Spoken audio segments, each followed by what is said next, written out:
We'll call the successor agency to the Chino City Council, to the redevelopment agency and the Chino City Council to order. The date is October 10th, 2023. This is our workshop today. I'd like to ask, let's see, how about Councilman Burton to lead us in the pledge? Please stand, place your right hand on your heart. I pledge Allegiance to the flag of the United States of America and to the republic for which it stands, one nation under God, indivisible, with liberty and justice for all.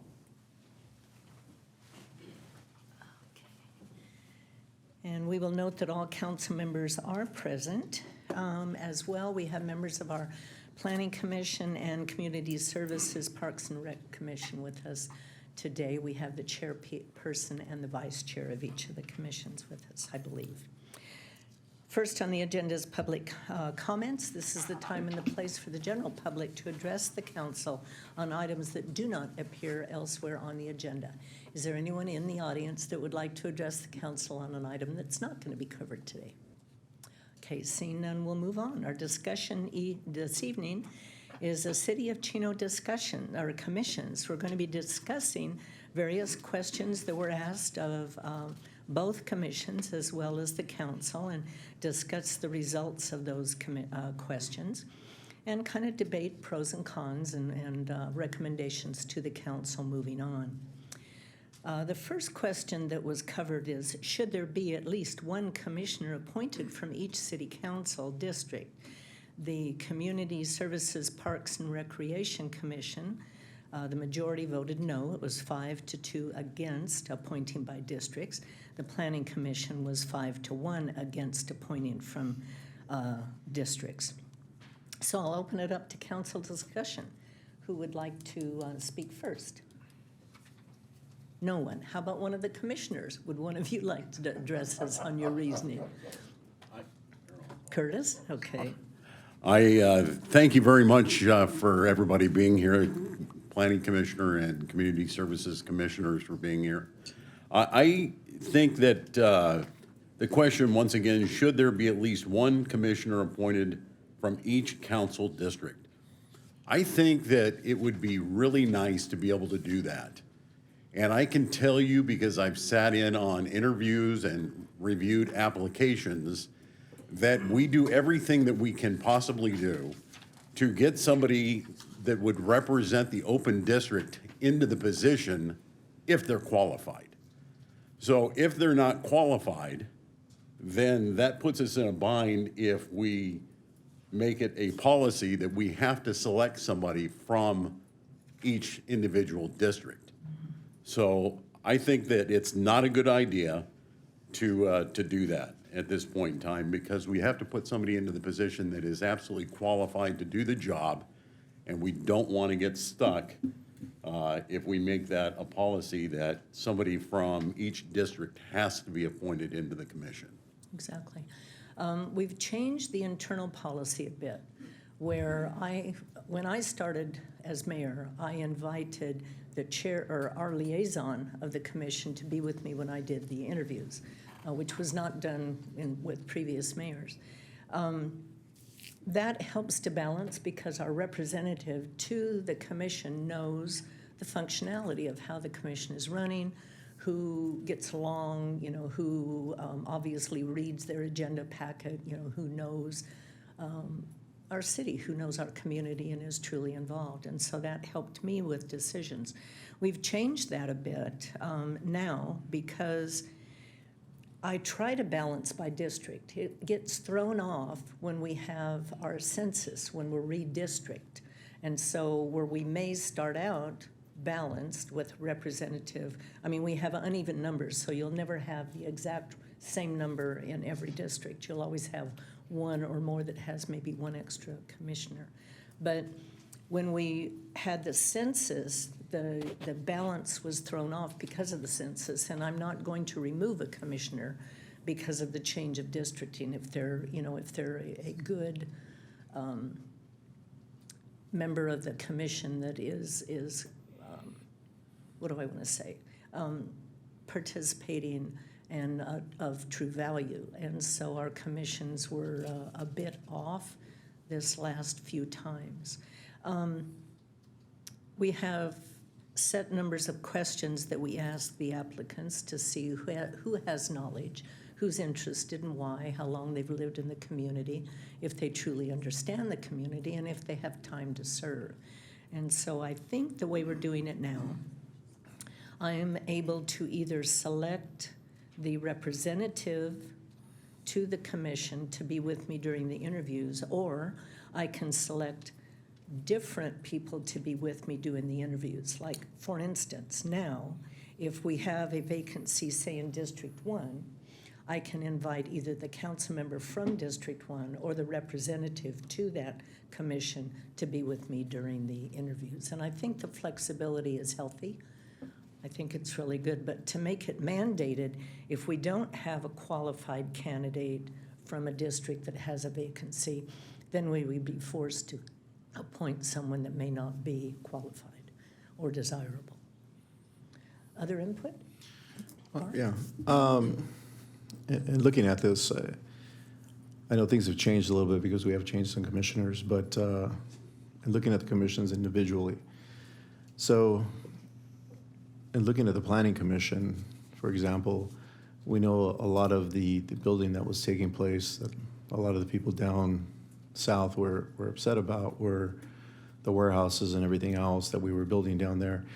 And they didn't feel represented because all the building that was taking place down in their neighborhood, but yet they had no representation on the commission at that point to be their advocate. So I can see where in places like that, you know, they would want some representation, and it'd be, for example, people making decisions like we had that, if you looked at, let's see, like the Chino School Board, where the majority at one time lived in Chino Hills, and then it felt like Chino was being not given the same amount of treatment or the same preference as some of the Chino Hills resident schools.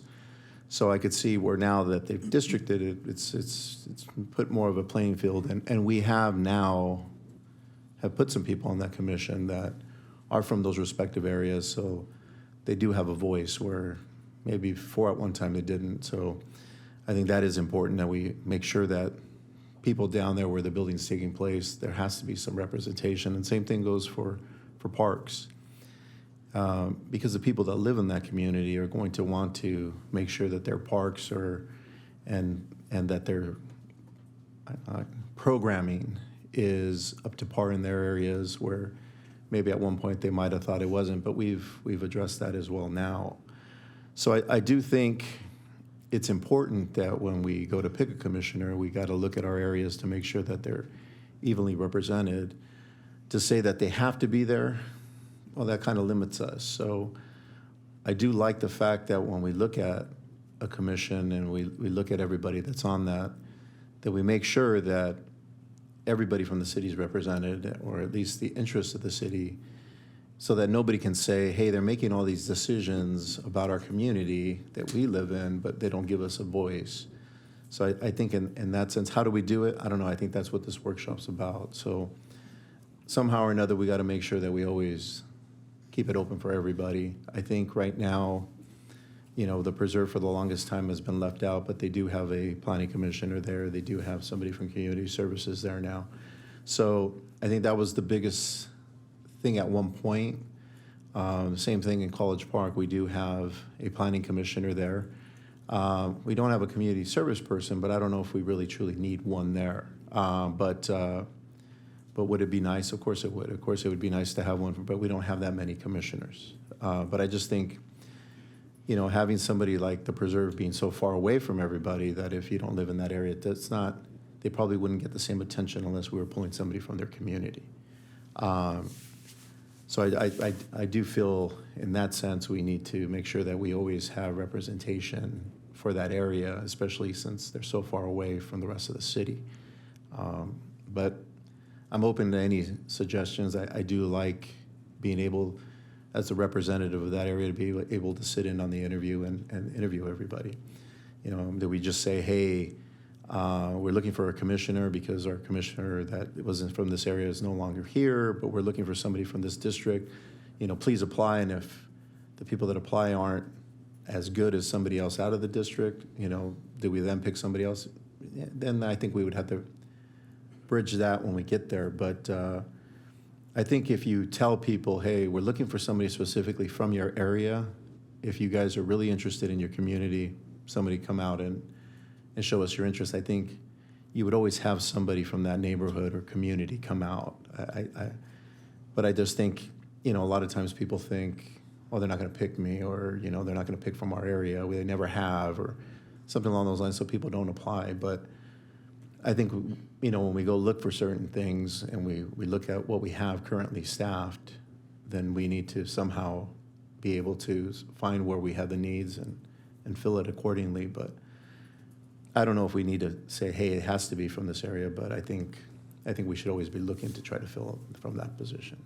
Karen had a really good suggestion, which I'm sure she's going to mention, and that is when we advertise an opening, that we put that we desire applications from a certain district, but it isn't mandatory because, again, if we don't get anybody good and there's a really good representative from another district, we don't want to appoint somebody just for the sake of being in that district. So, Chris, did you have any input?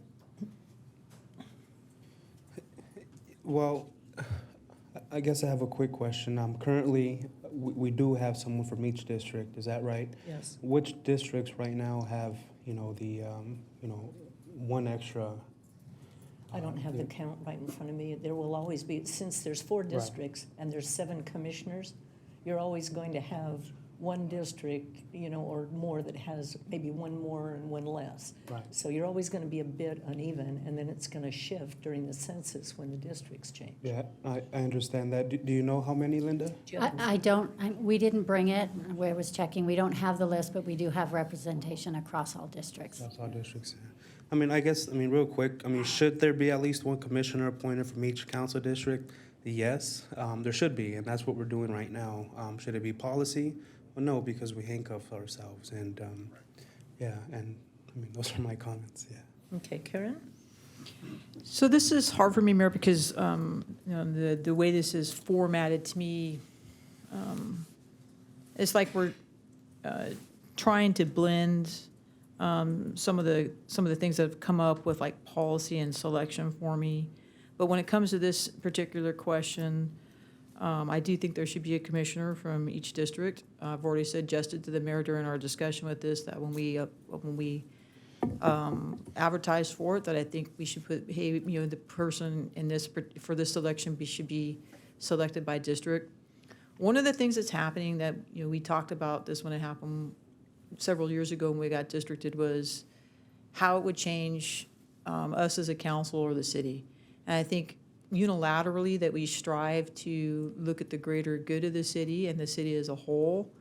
But one of the things I did recently do is just in speaking to people from like league conferences or different things that I've attended recently, there is some movement to talk about having commissioners on both Planning Commission and Community Services Commission represented in districts. And I think what our commissioners do is very important work. And I think they do a lot of work, both on the Planning Commission and the Parks and Recreation, the Parks Community Services Commission. And in advancing the city and looking at that, because what it's about for people is just local interests. We know that. Sometimes some of the challenges that people are facing maybe on the south end of town are different than on the west end. And what I would like to see us do in the future is say, hey, this is the entire council. These are the commissions that people, the committees that people sit on, that are ratified by the council.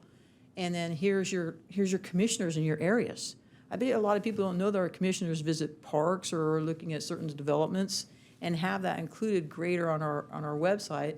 So if you even have just a constituent that wants to reach out to a commissioner in an area about a park or something, they have both your local council member and your commissioner that's visiting those things, so they could talk about things that they're seeing at their parks or different things. So this was a larger conversation with me and the mayor about a policy that we have in place for both selection, but also things that have come up as of recent about whether or not that policy and the selection in these positions are still serving us the best way cohesively as a council and greater into the city now that we've been districted moving forward. So the bottom line is, yeah, I think there should be a commissioner from each district. And I think we should strive to have somebody from that area. But if we can't, it should be, preferred but not mandatory. And we may even say to that person at one point, if they're in there and we get redistricted, hey, we're gonna, reevaluate when that person's, because one of the things we're gonna talk about too is performance. And look at that moving forward and say to that person, okay, now that we've changed or with the census, now maybe it's time for us to make a change, with the person serving on that commission. Because that would be no different for the city council. If we were to get redistricted, right, we would have to consider that in the future when boundaries change or different things. So like it or not, while we're districted, it is affecting us. It's affecting, different things that it is that we do. And I think we should take that into consideration while we work and make decisions. So that's my comments on that, Mayor. Okay. Mark? And I just wanted to ask that somehow or another, because we know, for example, the Preserve and we know College Park, although the parks are maintained by the HOAs, but they are public parks and we do check on them, when they fall into some disarray and we identified those, we need to have something to where we as a city or our commissioners can then move forward and say, hey, we've already reported this to the HOA, it's not getting done. What can we do as a city to either enforce it, or do we go in and fix it and then charge the HOA? Because I've had parks in our district, or I should say in my neighborhood, where there was holes in the rubberized ground that they have there, and it sat like that for months and months and months without the HOA fixing it, even though we had reported it. But, our commissioners can go over there, see it, identify it, say it, but really, it's the HOA that's responsible for fixing it. What can we do as a city to push their hand to make sure that our parks are being maintained? Valid question. It's addressed in the maintenance agreement. The maintenance agreement we have for College Park, you're talking about, I'm guessing Constellation, is that the Yes. one? So we had lots of discussions back and forth. That maintenance agreement is what we'll go by. So there are places in there that allow us to go towards them, but it's split in cost. There's some responsibility that the city has in maintaining some of those parks when the repair amount is a large number. I can't remember that number in my head, but the one at College Park sort of mimics what's in the Preserve as well. And we did have a lot of conversations with the HOA in College Park, and we did get it repaired, I understand. But sometimes it's the HOA that you're dealing with, and they don't understand what their responsibility is, and I think that's what was happening on that park. I don't think it was really related to they didn't want to do it, they didn't understand it was their responsibility. So we do have a good relationship now with both HOAs, and we work with them, and our commissioners do a really good job of identifying things, and typically it'll get replaced very quickly.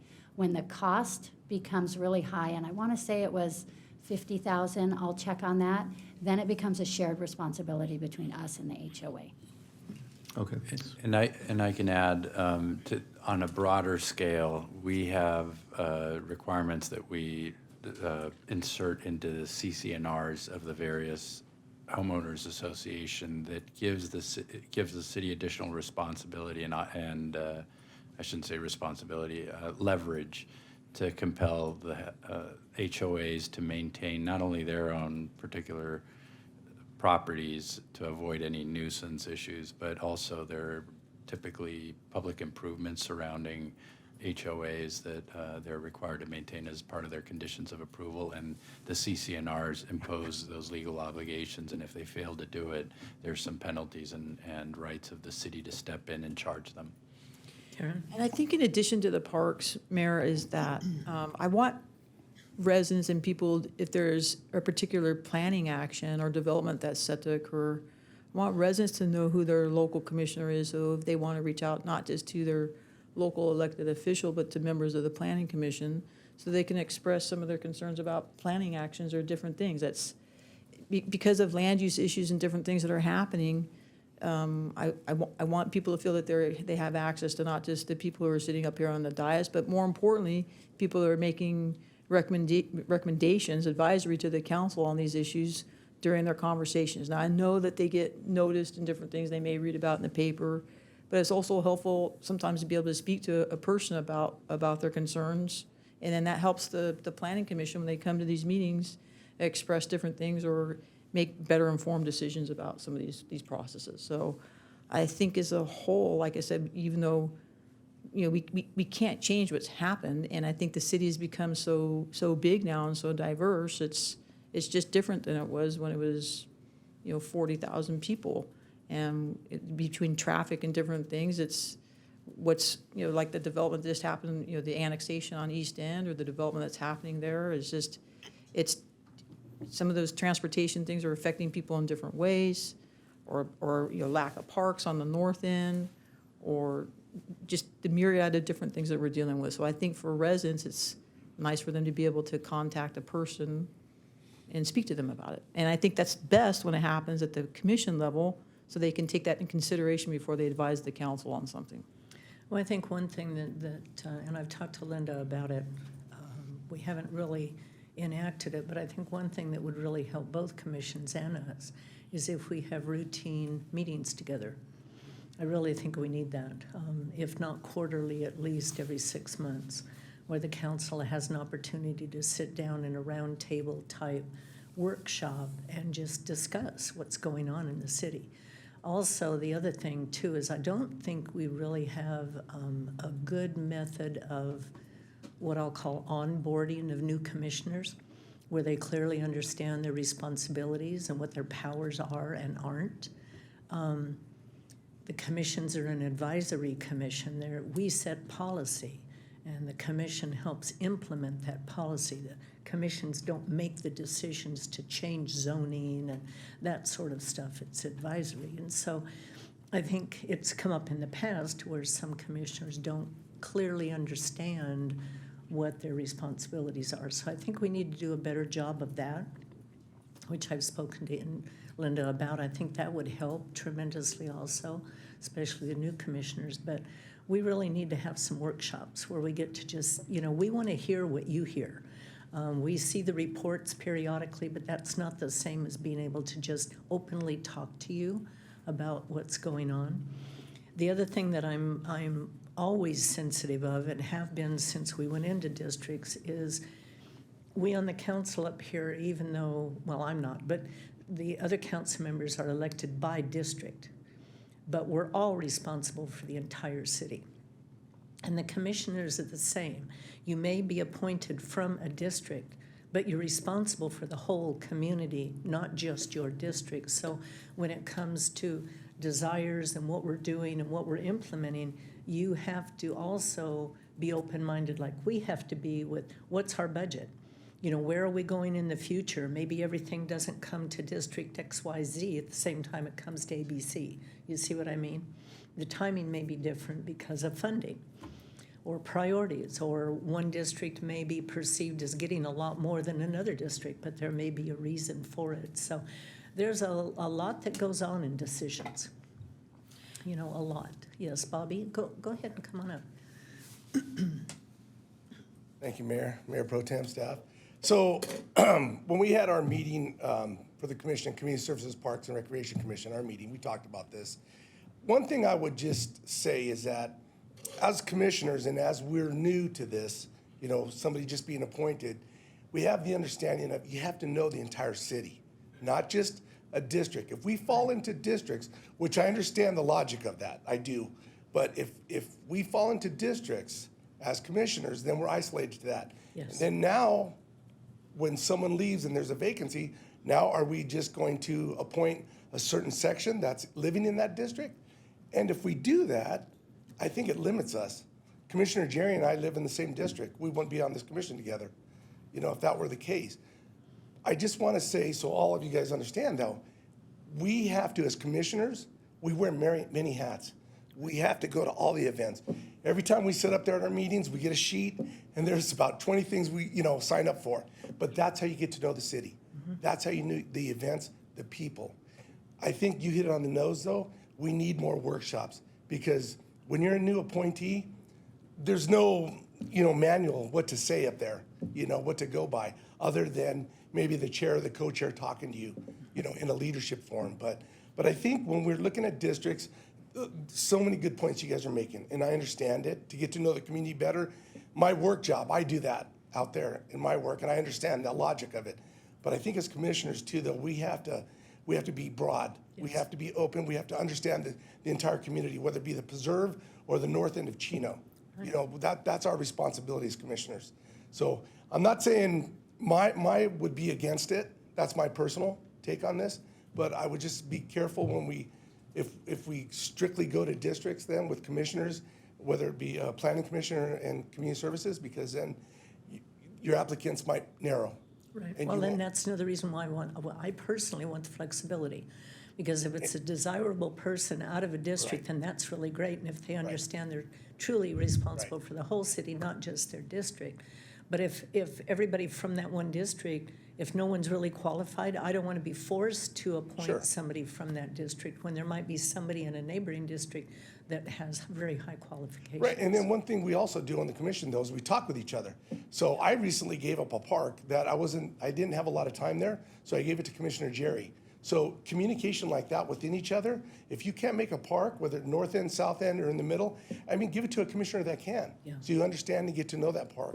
But See, there's, that's the other thing. You guys have a lot of parks that you visit. Mm-hmm. And if you only divided them up by district, some commissioners would hardly have any parks to visit, while other ones would be totally it inundated. narrows it. So you Yes. have to be able to work through the whole city. Just food for thought, something to think about when we look at districting, that's all. Thank you, Bobby. Okay. You're welcome. Mayor, I Yes. have the numbers on the districts, just so the council knows. So CSPR Commission, Yeah. there's 1 in 1, District 1.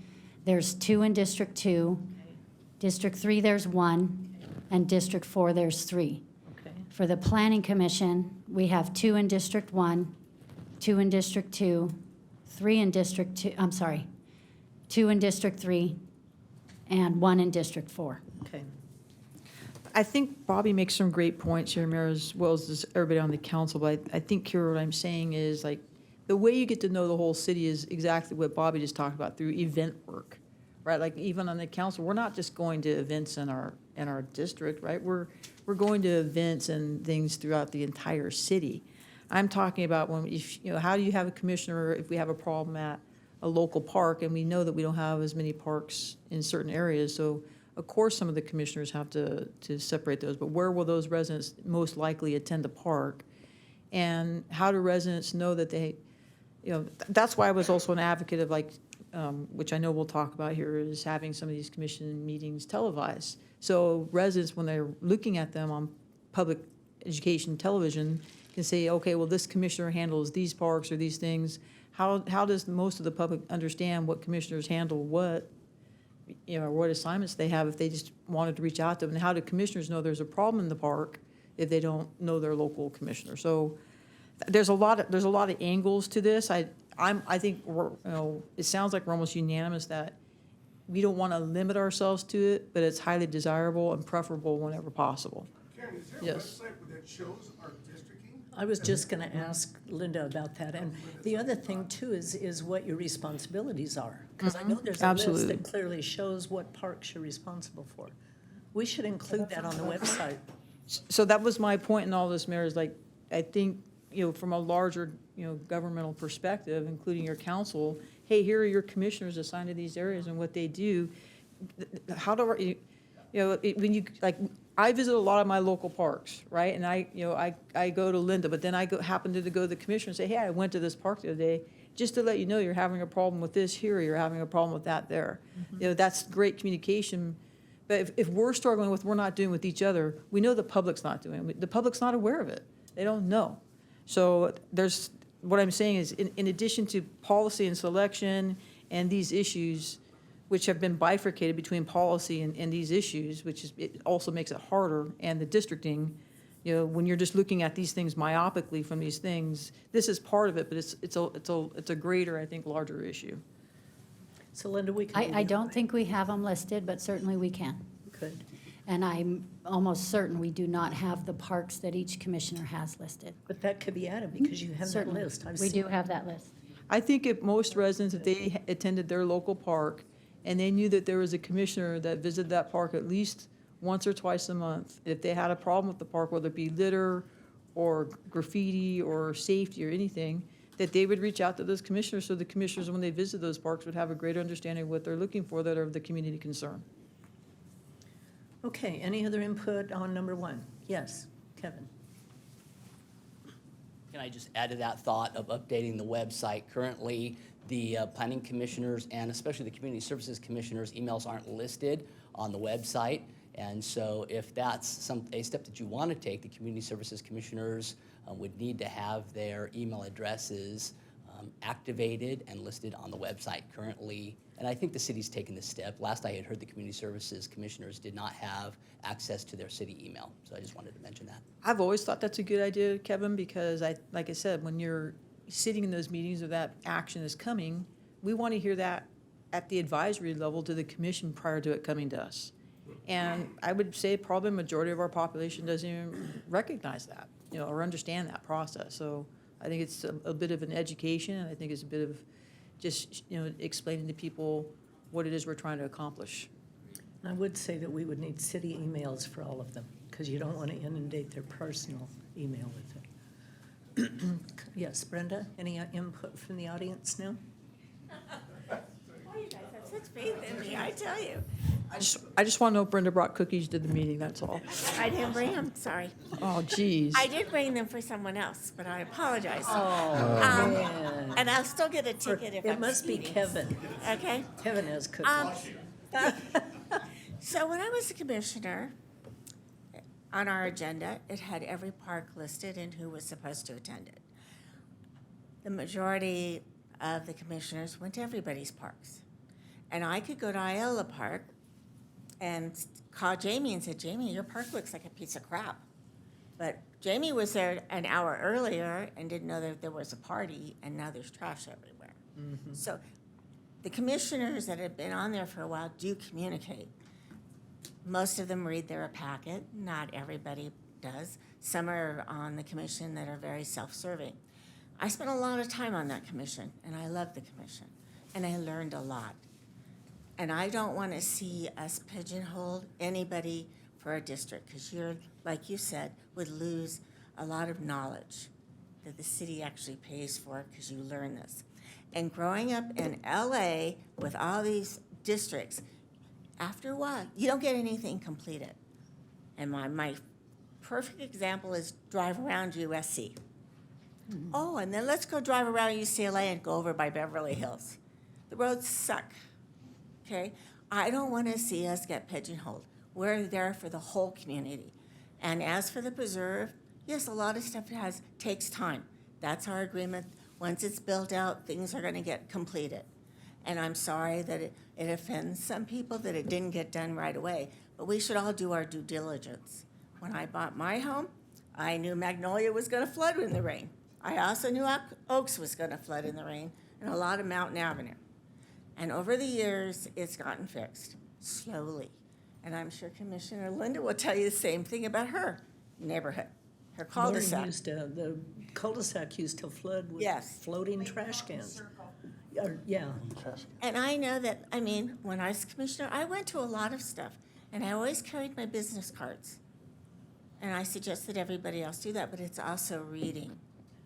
And I would just like us to understand, I don't want to see us lose out on some really good people just because they don't live in a district, okay? And I understand where you're coming from, but the bottom line comes down to, in 5 years or 10, whenever the census is again, you could lose some really good people because you're going to have 3 people that live in that district, Well, and I don't want to do that. okay? But And that's since an- we all again, have to a bit of input. reapply. That's why I'm also requiring, every time someone comes up, they have to reapply. Because it Because gives when you us an opportunity reapply, to if you review haven't been you. very good, then you're not going to get reappointed. I'm sorry, okay? It's just like if I don't do well at my job, I'm told not to come back. Right. Kevin, you better be good to me. Maybe. And so I just want us to stay open-minded. We're here for the whole. whether you live in North Chino or South Chino, East Chino or West Chino. This is a very diverse community, and we can agree to disagree, but we always come together as a community, and that's what we need to remember. So just keep an open mind and don't start pigeonholing us into doing districts, please. Thank you for your input. Anyone in the audience, anyone else in the audience who would like to address the council? Kevin? I'd like to echo what Brenda stated in being pigeonholed and the fact that as constituents, I believe that we should have full faith in the elected officials that we have put in that place to make those decisions. And so I like the conversation that you're having about having your districted council members have a say in the person that's going to be selected for that district without having your hands tied. Because once you put a guideline into place, your hands are a bit tied. Additionally, I think that having districts is a bit of a perception thing. We know that perception as city leaders is extremely important. But the reality is that when we are placing our votes or recommendations, we are making them based on the general plan. So I think that the public's perception is that if I have somebody representing my area, they're going to stop building warehouses, as everybody says, right, in my neighborhood. But the reality is if zoning allows that to be built there per the general plan, we can't say no. And I don't think that the public realizes that. So it's a bit of a perception thing. So pigeonholing yourself for perception, I don't know if is a good idea. So I just wanted to mention that. Thank you. Thank you. Anyone else before we move on to item number 2? Yes. Jimmy. Okay. Thank you for having us, by the way, obviously, because this is very important. That transparency is paramount to everyone in that community. I just want to get back to what we were talking about, Mayor Pro Tem, earlier about having community members such as ourselves to be transparent and people to be able to come up to us and speak to us. I know as for myself, and I believe Kevin, also our chair, our group, people always come up to us, ask us questions, and I accept it and I always welcome it. We always tell people to come to our meetings. Come here and take your 2 or 3 minutes, whatever you want to say when it's open mic, and tell us how you truly feel. Not even here, just outside, just at wherever we work or where we play, whatever we do in a community, we're always welcoming people to talk to us. There's no how should I say? There's no secretive to what we do. Just like you alluded to earlier, maybe having our names with our emails. There's nothing wrong with that. They can email us, and before we have our meetings, instead of having that little note that we have before the meetings, we read really quickly. We can read that prior and have those discussions prior with those individuals. So I feel like full transparency is where it's at. And obviously being open and open-minded to speak to any individual, whatever they want to talk about, no matter what district they come from or what part of the city. And sometimes people have vested interest in the city they're not even from our city. They can be in Ontario or Chino Hills, Pomona, Eastville, whatever it might be. So I think that's a great idea. Mayor, can I get back to what you said earlier about your onboarding? There's 3 individuals. I think you know who they are. For the Planning Commission, for myself and for Kevin, because we came together, we have Walt Pocock. Obviously, has many years of experience. Brandon Blanchard, same thing, many years experience. So when you limit having people or commissioners on the dais with you for many years, these are the mentors also to the new members that are joining. They're the ones who are going to mentor and teach. If you have a question, sometimes you just don't know who to talk to, and that person next to you might be the one that's going to answer that question. That's going to help you be a better commissioner also. Training is, I wouldn't say training is limited because we do have a little training to begin with, but onboarding, training, I think obviously would be a little bit, if we could get a little bit more for the commissioners, it'd be more paramount to their education levels. Reva Salter, and as I said earlier, obviously getting back a little farther, we have an award named after her for a reason. She was there for many years. So I think, we can't go without these ladies or gentlemen that have been serving for many years. You can't discount that, She was my mentor when I was on the Planning Commission. I know, yeah. And Councilmember Lucio, I agree with you. I think maybe we don't we're not looking for maybe individuals from certain areas, but we know there's a void and need. And through the process, which I think it's full transparency, the process is, the mayor's had, I think the last 2 was with, Walt was a couple of years ago, and the last was with Commissioner Burton, Councilmember Burton, sorry. But I think it's full transparent. I think it's advertised throughout on social media, in the paper. I don't think anybody's left out whatsoever, and different languages also. Right. So I think we know already when we're at that position, which we've had, we kind of try to maybe steer towards the areas where there's a void, and maybe a voice needs to be. And from my opinion, I'm sure Kevin could agree, we've kind of filled that void without it being concretely said that you have to have that person. I think it's been done really well. Thank you, Jimmy. I just want to add, on top of Thank that. you very much. Thank you, Jimmy. Similar to what Karen was talking about when somebody clicks onto a thing as far as commissions, similar to I think we have on our website when you have kids and you decide, okay, well, my kid, I live here, what school does my kid go to? And they can look on the website, what junior high, what high school, something similar to that. I think that would be great, especially, and then also, not all the projects that are approved go through us, because if they are zoned for a particular area, they just go to the planning commission. The planning commission approves it and never gets to the council. So that's imperative for people to know that, because a lot of people think that everything comes to us and it doesn't. But in looking at leadership, I will say this just to address, you always got to be able to look at something that you do and be able to reevaluate and say, did this work or did we fail? Okay? So when we sit here and we say, hey, the preserve's been built for 20 years, but they just knew because it's just going to be, we failed that. Because for 20 years, that community's been there. They've been paying very, very high taxes, and they haven't had one street that's completely fully built out. That's why this commission, I should say, this elected body has decided that we will spend some money out of our general fund to complete one street, and that's what we're currently doing. So when we sit there and we say, well, they should have known, nobody tells you that when you buy a home. But we failed them because we should have done that. We should have said, hey, you know what, there's some problems here, there's flooding. Maybe we need to look to see how to fix this. So we can't sit there and say, well, that was a decision we made 20 years ago, but now that this thing is, all these residents are out here and they're suffering, well, we can't do anything for them because you know what? It's just going to get built when it gets built because people have to pay for it. No, as a city, we have a responsibility. And that's why I'm up here. I'm up here not just for the preserve. I'm up here for the north end. I'm up here for the south end. I'm up for the east and the west. But I will acknowledge when we didn't do something right, and we have to make it right. So I don't agree with somebody saying, hey, that's the way it was and it would always be that way, and they should have just known that. No. If we did something and we didn't do it right, then it's up to us to fix it. And it's not to sit there and keep steering a ship going in the wrong direction. And that's all I have to say about that. Well, I'm going to take a little bit of an exception to what you're saying there, because there were a lot of circumstances in some of the reasons why things weren't done. The economy had a lot to do with it because it did not build out as fast as they had anticipated. There were a lot of failures in the street, like what's the one street that kept collapsing? Bickmore. Bickmore, like Bickmore, that absolutely was not anticipated to fail like it did. Some of the developers did not accept the responsibility that they legally had a responsibility to do, and you had to look at budget also. So there was a lot of exceptions. It wasn't just a total failure on the city's part. Yeah, but to sit there and say, well, they just should have known, the developers had to pay for it, we aren't going to do something about that. That's not a right Those are thing to your say. words. I certainly don't recall any of the council people ever saying that, okay? But anyway, that's a different discussion. That's a different day. I would like to make a comment about what Jimmy said, Mayor. So Jimmy, I think those are great comments, by the way. What Brenda Strong said, like, nobody's trying to pigeonhole anybody. And it's a term we actually always use at the police department, like, hey, you get pigeonholed into these, certain careers or this, that. Again, we go back to event work is all of our work.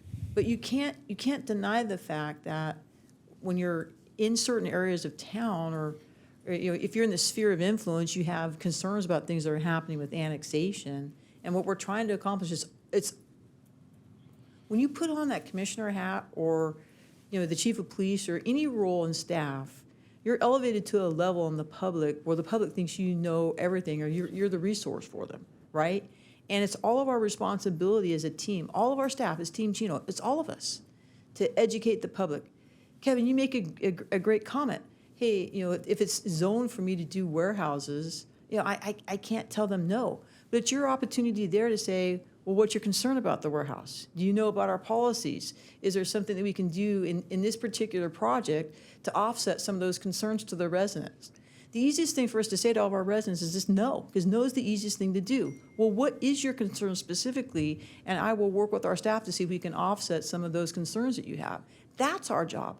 This is surgical. We get one shot to do these things. we're surgeons here trying to do it right, not just stamping all of it.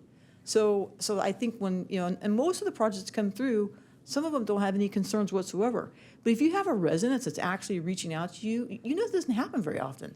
They're reaching out to you because they have a grave concern or something that's going to affect their quality of life. And that's what we're trying to accomplish when we start talking about people living in specific areas, not married to it, but having an understanding of it, having an understanding of the entire city, and a person they can go to and say, hey, this is the person that handles this area, right? And not just, blanketing every single person or, developing a relationship with that person through this process. And then, the mayor and market right now, all these things come to us. Some of it just goes to the planning commission. So some of it, you're taking action on we don't even know about. So I think this is more about public education of all of us, wherever you sit on the bus, whether you're a commissioner or on the council or a member of staff. So I don't want, at least from my perspective, anybody to think we're trying to tell commissioners, you need to get in your box and stay there. Because we certainly don't feel that way as council. We're constantly, talking to each other about, hey, if somebody, calls us, we're calling each other about, something in somebody's area or vice versa. We're a team. We're trying to look out for each other. So I hope that that's not how any of this is coming across. I think more of it's coming across of how do we serve our residents better? How do we educate them about where to go to get answers? Who visits this park, right? And helping them to understand how they can get questions and things resolved more efficiently and effectively. So, and you probably had people just standing around at one of the best burger places in Chino, right, talking about, hey, what's happening or where Brenda travels. We're all traveling in different circles, but it's a great opportunity for us to educate people about processes and about what we can and can't do, and if there's things we can do to help them with different developments or things that are happening. So. And the other thing too is no one is ever expected to know everything. You can't. So you can always tell the public, let me get back to you.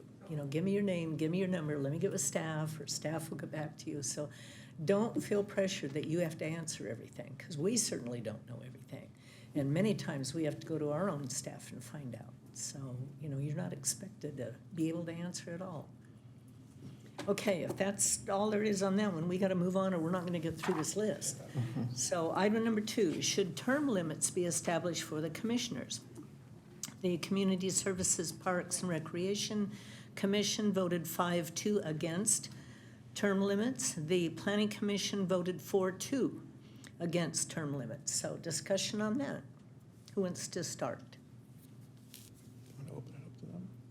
Do you want to open it up to them? You want to start, guys? With what your opinions are? We're defaulting to you. I had a couple things here, Mayor and staff. So for term limits, I personally said no. And I think one of the most important things we're looking at is tenureship. You're looking at leadership. You're looking at city involvement, people being established in the community. I know when we had our meeting, it was kind of mentioned that some term limits are ridiculously long. They're not. Individuals that have been there, like Linda Takeuchi, I mean, you can't replace these individuals. It's incredible. Now, larger communities or wherever, maybe it might work term limits, but I think in the smaller communities, you need to know your city. You need to be there. You need to understand it. I know, Mayor, you've been here for a long time. Karen, Chief, and everybody. I know, Chris, you're a newcomer, but you're going to be here for a while. But I think it's very important. I think term limits, it limits us. It really does. When you just start moving, I'm barely going into I'm starting my second term, but I'm just still getting it, and I can't imagine if my term started coming up, hey, you're done. It's a disservice to everybody. It really is.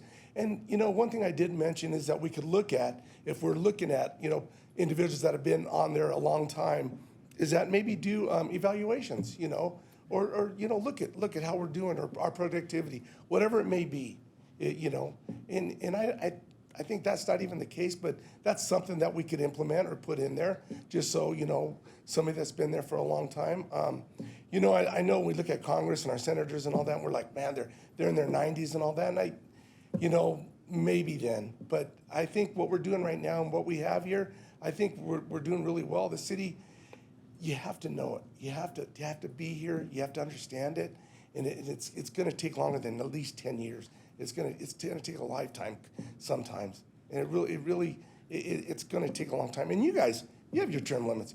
Every 4 years, if you're not elected, well, we'll see you. You know, it's unfortunate. But you've proven that you're worthy of it, and you're continuing. But as far as appointed individuals, you know, you have the Walt Pococks, the Brenda Strongs, Linda Takeuchis. You know, these are quality individuals that when they leave us, we'll feel a loss. We really will. So, I mean, just something to think about when term limits. But I think our board pretty much said that we're against that. So, thank you. Okay, thank you, Bobby. Yes, Kevin? And to a certain degree, we as commissioners, much like council members, we have term limits, right? Because we're, at this point, required to reapply every 4 years or at the end of our term. And I think that being that you appoint and ratify as a council, I think part of the issue was that it was stated that the mayor has full control of who's appointed to the planning commission. That's not actually correct. Since the council does ratify the mayor's recommendation, I believe that the council has a voice that's heard in appointing each commission member. I found it interesting when I did my research to find that political science shows that term limits do not work and that they actually create an adverse effect of turnover and lack of experience on a commission, including the inability to have a balanced commission, which is extremely important. So for example, we mentioned Walt Pocock, but even for some of us commissioners who have been there for a shorter term, I had the ability to be a part of the Francis Estates project. And I see what the outcome was of that and how I might further consider the actions that we took for that project in the future when we have similar projects. So I believe it is important to have a balanced commission in the way that those who are tenured have the ability to know what has happened in the past on projects and to be able to make decisions differently in the future. If we have term limits of whatever it might be, 12 years, you have turnover to the fact that to the point to where when we are making a decision in the sphere of influence in 12 years from now, I'm no longer around to recall what happened with Francis Estates, et cetera. And I think that's extremely valuable. And just to hear the studies of what has taken place in some cities that have term limits, that it didn't work is important for us to hear. As a matter of fact, and I know Jimmy was gonna mention this as well, there's a recently this year, there's a city in Southern California that removed their term limits because they felt like it was tying their hands and keeping them from having the ability to appoint commissioners that were experienced, talented people that they wanted to have on their commission. So I think it goes back to similarly as the districting, it ties our hands. Now, I'll say again, I have full faith in our elected officials.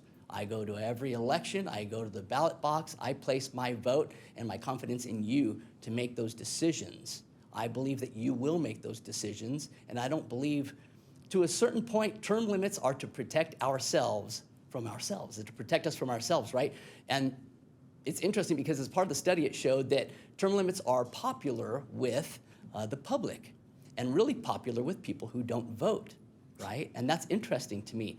They want to be able to remove people who are considered perhaps cronies or political, what's the word, when you stay in it forever, right? That it's your career. They want those people to come out, but they don't want to go and vote for those who are being appointed or elected as officials. So that being the case, I think that it's important that we rely on our elected officials to make those decisions and not have their hands tied to have to make a decision. It's like any type of guideline. I was a underwriter many years ago, and the first thing they taught me is that if you put in a new guideline, you have to adhere to it, and does it truly have any benefit for that loan or for whatever you're trying to do? So I would say I'm against the term limits because I think that it keeps us from having a well-balanced commission. Thank you. Mm-hmm.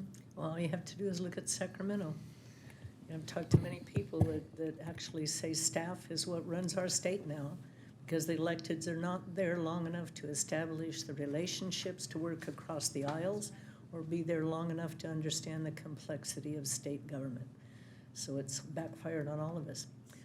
Linda, anybody else from the commission? Jimmy? Thank you. Just piggybacking from earlier, obviously Linda, Brenda, Mayor, thank you. We've all learned so much, obviously, from your years of leadership, but also when you have turnover, I look at it as business. I run a business. Turnover is obviously not great for business, but I think just for local governance, I think it's not great either, because we say the familiarity. We're talking about, Kevin, how we had projects recently. We see what's been done good, what's been done bad, what we could do better, obviously. So if you don't obviously have that the rapport with the community and also that background, the history, knowing what has been done recently and what could be done better, you know, it's kind of difficult for somebody new to come in that is just barely getting reacquainted, getting acquainted just this whole process, beyond a dais, and knowing how to vote, just small things. So turnover, obviously, you know, I don't think it is good for a community, and I don't think it's good for business in general. Correlations are there, I believe. Want to make sure we understand that. Locally, Chino Hills, I dug a little bit. They have 5 commissioners, and 3 of their 5 have been there 10 plus years. Obviously, I think city's been run well, and there's no issue whatsoever there. We're talking about earlier, I alluded to was Mission Viejo. Just recently, earlier this year, they got rid of term limits for their boards and their commissions also. So basically, I just feel like everything is going well. I don't think the term limits, that would be a good thing for our community, because obviously we're Team Chino, like we all know that. We might not say that you know, that word out, conquistador or cowboy. Whoa. Yeah, I know. But it doesn't matter that. But it doesn't matter if you have, that conquistador or that cowboy. We all get along when it comes down to. We're just all about our community, and that's what it's all about. We all know that. That's something that it's in the foundation and the fabric of our community, and from what we do in service to our community. Thank you. Talking about experience and lessons learned, it's interesting. The medical building that was built on Philadelphia, the part that faces east is boring and plain. And I remember complaining about that during the DRC. Didn't you guys look at that? I mean, you can see that from Benson, and it's ugly. The new building going up now, what faces east is going to be really nice. So lessons learned, right? So yeah, experience, I think, counts. Anyone else? Yes, Kevin? To your point, Walt Pocock has told me early on, the mayor wants to see that's going to look good from the street, et cetera, so he passed that wisdom on to us. Right. Yeah, because that first building's uglier than all get out. And just for the record, I want you to know that I've always been a huge proponent of 360-degree architectural design, and Warren will let you know that from the very day one. I think on all residential homes and everything, I just think it's important that all sides of a building look good. Yeah, because that one building is ugly. Yeah. Any members from the audience before we turn to council comments? Okay, council? I'll start that one. Karen? First up. Mayor, during one of our recent interviews for commissioners, we were having a discussion about, commissioners and longevity and this and that. And I think a lot of the good things have been said here this evening. I reflect upon my career, and when somebody would retire with 35 or 40 years of service, I would be saddened by the fact that they would leave the building, and we would call that institutional knowledge. There's a lot of institutional knowledge leaving the door there. And there's something to be said for a balance of having what we called, an experienced police officer on the street helping what we called rookies. And so I see the same, in the perspective of our commissions. My biggest concern is just making sure one of the best conversations I thought happened during the Community Services Commission and Planning Commission's discussions on this was just making sure that everybody is, fulfilling their role and doing their part. But sometimes, what a person brings to the commission is, like we said, the historical perspective or different things that need to have a balance. So it's like a team. Not everybody on the team, is made up of the same physical statute or different things. It takes time to get experience. So in listening to just everything happen on this, a couple of things. I think there's benefit to having experience and knowledge and tenure on commissions, because it brings wisdom to the board and decision-making, and also lessons learned. It provides mentorship to younger members. I experienced that professionally. But then the last thing is, I'm not a fan of imposing anything on the members of our commission that we don't presently adhere to as the council. I think the best way to lead is by example. And since there's no term limits for us, I don't think I would like that for our commissioners. So that concludes my comments. Okay, Curtis? I would echo what the Mayor Pro Tem just spoke about. I heard it said that, it's important to have term limits because everybody should have a chance to get in there and be part of that commission. Well, I think that's true. Everybody should have an opportunity to do that, and you can apply with everybody else. But if there's not an open position, then you're not going to get it. And my recommendation to that individual would be, if you want to be part of the city, if you want to donate your time and volunteer, there are many, many opportunities other than going on to a commission. Or you continue to apply so that when there is a position available, then you will have an opportunity to have an interview. And I can, at the risk of calling him out, Commissioner Jerry, I know that applied for the Community Services Commission, and he wasn't selected the first time that he did it. But because he wanted to serve the community, he continued to serve in other capacities until there was another position open on the Community Services Commission, and then he reapplied, and he was able to secure the position. So I'm against having term limits for our commissioners. I think that there are always going to be opportunities that come up. It's just a matter of when they do, and there are certainly other volunteer opportunities within the city if you're interested in doing that. There's something to be said about tenure. There absolutely is. We continue to talk about it. The history, you have a knowledge, as the Mayor Pro Tem mentioned, you have that institutional knowledge of this city. Where were we 30 years ago? Why did we do this? Well, because this was going on at that time, and it made the most sense to do that at that particular moment. Now, things may have changed over the years, and we're going to change policy, or we're going to change our decision to update some things, which is what we're doing right now. When this first came before me, I thought, why are we talking about this? Some of these questions I shook my head at, and I thought, well, wait a minute, we should bring up these things occasionally and have a discussion about them. And that way, history is established and we understand why we made the decisions that we did at that particular time. So going back to the original question, I am against establishing term limits for commissioners. And that's all I have, Mayor. Okay, thank you. Mark? Yes, and looking at, like Kevin was talking, my first year on the council, we went up for the Francis Estates, and then 5 years later, we come back and we got finessed. I mean, the developer was playing chess and we were playing checkers, and they ended up getting a project approved that was a lot worse than they originally came with. But that's something that we're going to learn from when we go up and we annex more property, because that's going to be in the back of our heads. If we reject it at this, if it's a good project, are they going to come back and do it to us again? So I do agree that having people that have that institutional knowledge is important. And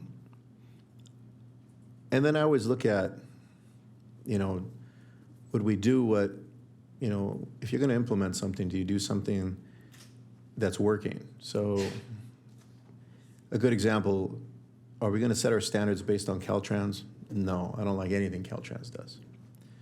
Are we going to set our standards based on California politics? No, because I don't think they're doing anything right. So I'm going to say no to term limits only because they're not elected, they're appointed. So I don't think we have to set term limits for somebody that's appointed. You know, we should be able to remove them if they're not doing what they're supposed to be doing. How do you evaluate whether somebody's doing their job? I don't know. I mean, that's really up to the city manager and staff to determine, you know, Public Works, you know, I guess our directors to determine whether or not our commissioners are truly doing what they're supposed to be doing, and then I guess let us know. But I mean, for us as a council to do an evaluation on commissioners, I don't think we would even have the knowledge as to. I mean, I don't attend the meetings, so I can't tell you what really goes on unless I review the notes, and even that doesn't go by. So I don't know how you would evaluate somebody. I would just assume we would rely on staff, but I don't believe term limits are necessary. I think just the mere fact that we can remove them is enough. Chris? You know, to Mayor Pro Tem's point, just again, the thought on institutional knowledge, I mean, it goes beyond just the commissions. Like Mayor Pro Tem, I look back on my career, 25 years of being a son to my mom and my dad. I will say that, I mean, it applies there. I mean, you know, to today, my brother calls me, hey, dad is saying this, dad is saying that, you know, and I have to sit there and tell my brother, well, this is why he's doing it. He's pushing your buttons here because of X, Y, and Z. He did this to me. And again, it's just this, you know, the philosophy of, you know, institutional knowledge. It applies everywhere. And to our benefit, you know, we're talking about Brenda Strong. She's not on the commission anymore, but one of very few who still always participates and comes to every commission meeting, every council meeting. You know, I mean, we're lucky to still have her coming because that institutional knowledge is still there, at least in that particular, in this particular instance, you know, that she still does come. So thank you for that, Brenda. But with that being said, again, going back to the question, no, I'm not in favor of term limits established for commissioners. You know, one last comment that I'd like to make is the big discussion about Heritage Park. Well, if you go back to people that were involved in the very beginning, those residents around there were promised that there would never be lights. And I came across a letter that was written to me, I still have to give it to you, Linda, by a resident in that area way back when it was first talked about, reminding me, you promised that we would not have to suffer with lights there. So that institutional knowledge, why are we here? You know, why aren't there lights? What happened when this park was developed is very valuable, very valuable. And so for me, I value new and old. I value the institutional knowledge and the partnership between new members and older members that remember, and the mentorship. I mean, that's what it takes to get a truly balanced community, like for me in growth. You know, you need high density, but you need low density. You need options for people, or our commissions need thought options.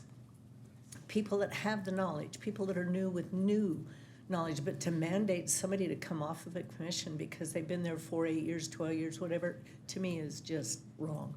It's just wrong because we're throwing away good, valuable information that can be used with new commissioners coming on board. Karen, you had something else? I was just going to comment on the same thing, Mayor. I was standing in my front yard after the whole park discussion had occurred, and I'm minding my own business, and a resident came walking his dog, and he actually recognized me and called me by name and said, hey, I saw the decision you made about the park. He didn't even live in the area, lived out of the area. Said, all he said to me was, I like it when government keeps their promises. Yes. And I said, you're welcome. I said, it was hard because there's competing interests with Chino National, and we want to help them. So we feel like we came up with a good compromise. Show me, show me a steadfast rule, and I'll show you an exception to it. So there are exceptions to things where we sometimes do have to change our minds, but generally speaking, if we look back on the historical perspective through the knowledge why we did it, there's probably a pretty good reason why we did it to begin with. So. Well, and also on the subject of teams, that's been brought up now several times. A team truly works together on things. You know, you don't have an outlying member that's trying to undermine everything. You want to work together on items, and our commissions and the council, we are teams. And that's why I want to get these workshops going, because it's going to help us with our communication with you. You know, just as you guys work all together and we work together, we all need to work together because we all represent our community. Okay, let's move on. Mayor, you have a question out there. Oh, yes, come up to the lectern, please.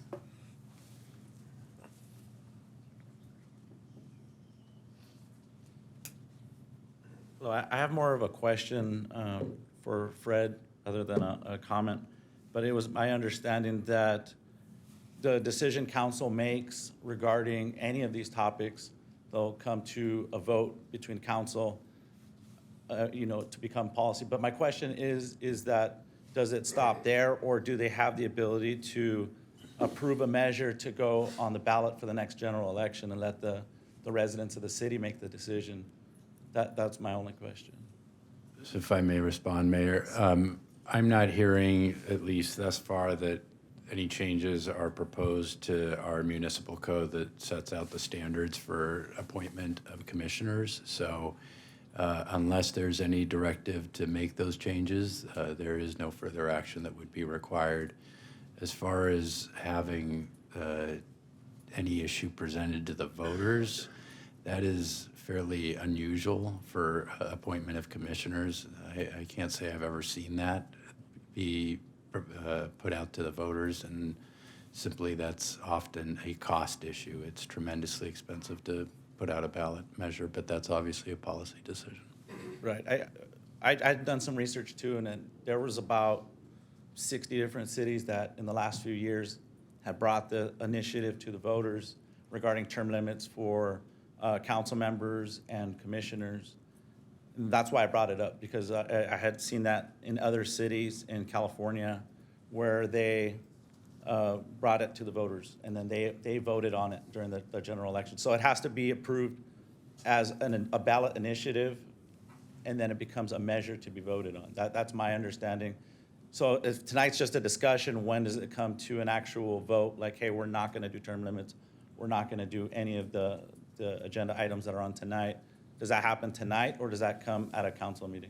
Yeah, and as far as city council term limits, yes, that is typical, and I've worked on those type of measures, but not for commissioners. Okay, thank you. Thank you. Anyone else in the audience who would like to address the council? Okay, item number 3, should there be a commissioner appointed from the city's sphere of influence in an advisory capacity? The Community Services, Parks and Recreation was in favor 4-3 of appointing an advisory person. The Planning Commission was in favor 4-2. Council, want to start with the commissions? You guys want to? Mayor, everyone. My take on this was that I believe there should be an individual or on the advisory committee. As far as voting, and I don't know if that's going to be another topic we're going to talk about right now, but as far as on the advisory, I would agree there should be individuals that live in the sphere of influence. Their investment is in the city most of the time. They're right on the boundaries and they're outside a little bit, but everything is invested in the city. And I know a lot of individuals that live out there, they do come to these meetings. They do attend them. They're a voice, and I believe that's very important. That's something that we really need to look at. If another topic that we're going to speak about is voting capacity for them, that's something that then maybe we can also talk about. But are we going to talk about, should I mention that right now? We can go ahead. That can be part of it, although the question is just advisory capacity. I know, there was like 2 parts on this But I question. think the reason why they've never been appointed is because they don't pay taxes to the Right. city. They're not technically a member of the city, so I don't know. Fred, is there any kind of legal opinion on someone voting on items within the city when they're not an actual resident? Is there any kind of law that covers that? You typically have to be a member of the resident within the jurisdiction to be able to cast a ballot for a city measure. Okay, Yes. so it probably would stay advisory. Okay, well, so, and then advisory, then, my personal take on this would be yes. I mean, just the investment and time they put in with the city, the area that they live in, I know it puts them outside the boundaries, but I think a lot of individuals that live out there, their investment is in the city, and their well-being is in the city. And that's something that we all should look at. So mine would be yes. Okay. I just have Any a other question. Commissioner? Yeah. Are the commissions 7 or 6? Because Seven. I saw one 7 and one only had 6. I think someone was vacancy. absent at the meeting. There's 7 on each commission. So adding somebody to vote would make it even, and then you'd go 4-4. Well, what my But they wouldn't- suggestion would be that there would be two, one from the north area and one from the west area, because Okay. there's two separate areas. So of we would sphere. add 2 then? Two. Okay. Yeah, that would be my recommendation, is to add 2 advisory. Linda? At the risk of being a little bit historical here, there was a time when, at least on the Community Services Commission, we did have a non-resident member because of the history of the Community Services Parks and Recreation now Commission. Well, The because way it was it a school started out, appointee. Yeah, yes. it was a school Yeah, the way it started out. So at one time, we did have non-city resident people sitting on the commission, and they were voting. Yes. And there was a, I'm not sure the exact proper term, but there was a decision made that because they were not taxpayers in the city, that they shouldn't be voting on city monies. Well, let me Not- give a little history on it. The commission Right. originally was a combination of school Yes. appointees Yes. and city appointees. Yes. And of course, the school district encompasses areas that are in the Yes. sphere. So when the school district dropped out Right. of being involved in the commission, then the member that was not in part of the city also was dropped out. Yes, yes, simply because The school district wasn't involved anymore. exactly, Right. exactly. So, and that's part of the issue of having a voting position on a city commission. I have no problem with having somebody come on as advisory. You know, I think that's important, that they do feel that their voices are being represented, so. Well, they'll eventually be Yeah. part of the city. Exactly, exactly. Thank you. Yeah. Any other commissioner comments?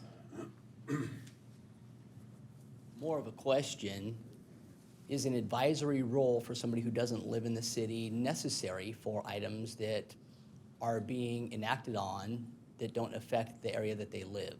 So for example, if we appoint somebody from the north end sphere of influence and we're approving a project in the preserve, I'm just wondering what value there would be, and perhaps you can enlighten me, what value there would be on having them advise us on a project that is not affecting their area.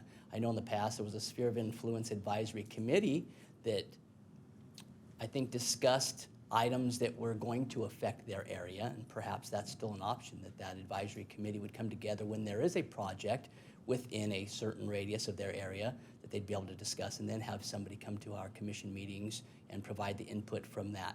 That was my only question and thought I on think that. the difficulty of that, Kevin, would be there's now, because we're starting to annex areas, there's always some discussion going on in the sphere, but I would guess probably rule of thumb is they could, of course, have an opinion, but it wouldn't weigh in if it was not in the sphere of influence. If it's the city proper, then obviously it wouldn't affect the sphere part, Sure. I'm guessing, but I imagine that's something we'd have to discuss further. Thank you. Any other comments? Council, Chris, do you want to start? Sure. Because I know you had brought this up to me. Yeah, so Linda, I have a question. For those, people living in the sphere of influence, if they want to use some of our community services, whether that be, some of our services across the street, let's say, what's the policy on that? Do they get to use those services? All the services are available to people who live in the sphere. So, okay. Police services, no. Code services, no. Trash service, it's not our contract, but I believe they also have waste management, but anything community services, parks and recreation, they are allowed to participate, and their zip code is 91710, which is the same as Chino, so they would get that Chino rate. Understand, okay. So we'll kind of do what Bobby did here, just kind of talk about both of them, right? From the appointed and the voting capacity. I think for me, as I brought this up some time ago, the least I would ask for is the appointed. Sure, some sort of advisory, some sort of advisory role. But the reason I brought up the, the voting capacity is because there are a lot of projects that are, being proposed or conversations regarding annexation. In fact, one just crossed our table today as well. I know some of the big arguments that are made is, although we don't pay property taxes, most of our shopping is done in Chino, so we're paying your guys' sales tax, City of Chino. For me, at the very least, when in terms of, one thing we talked about in the first question was what can we do to not handcuff ourselves, and what can we do to expand and invite the best applicants possible.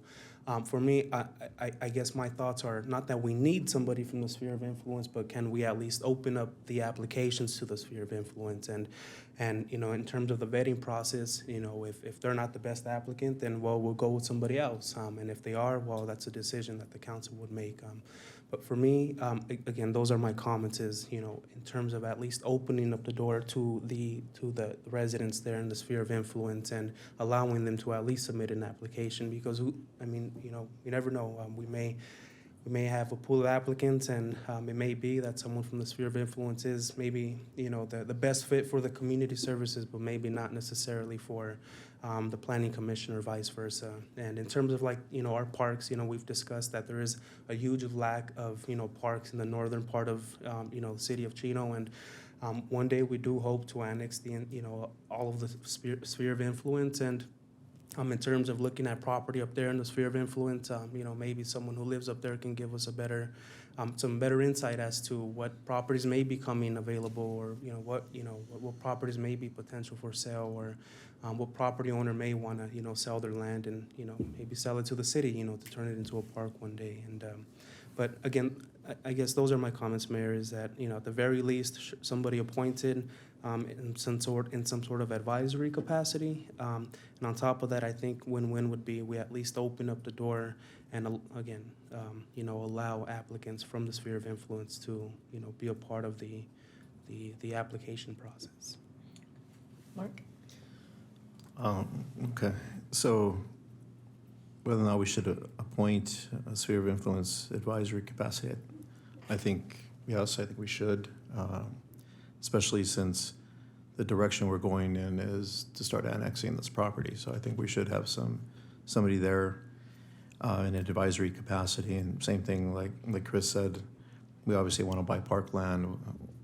We don't live there, so it'd be nice to hear from the people that live there, what exactly they need. If we decide that maybe a piece of property might be something that we're interested in, maybe they can let us know if that's something that, would be, used by the people that live up there.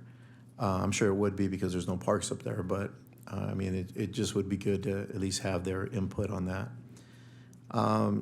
Whether or not and I do understand what Chris is saying, because that's what we've been saying the whole time. Why would we appoint a commissioner from District 3 if there's nobody qualified in District 3?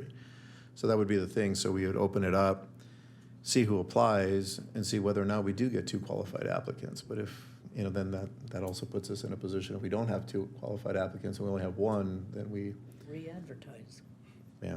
that's one of the things that would kind of be a hindrance to us if we could only find 1 instead of 2. Do I think they should vote? I think they should vote on projects that are in their area. So if we're going to talk about something that we're looking at annexing, and if we have somebody in the planning commission that represents, or at least is advisory to us in the sphere of influence, then we should let them have an opinion there. So I think if it pertains to sphere of influence properties that we're going to be doing and they're there to advise us, I don't have a problem letting them vote. I don't think they need to vote on stuff that's happening in other parts of the city, but definitely if it's something that's happening in their area, they should have some say more than just advisory. And those are my only comments. Okay. Karen? It's interesting, Mayor, kind of like term limits. When I was being interviewed for that question, I think my response to the paper at the time was I think I could make an argument for both, right? And in this case, I think I can make an argument for both. this is one that still stymies me. I understand the historical perspective. I understand what everybody has said on this council. In fact, I agree with almost every comment that's been made here. I understand the concern about having somebody who doesn't live in the municipality voting on projects in the city. I agree with that. In fact, I don't think that's wise. But I also don't have a problem with somebody being advisory, and I also don't have a problem with somebody in the sphere being able to vote on things that directly affects them.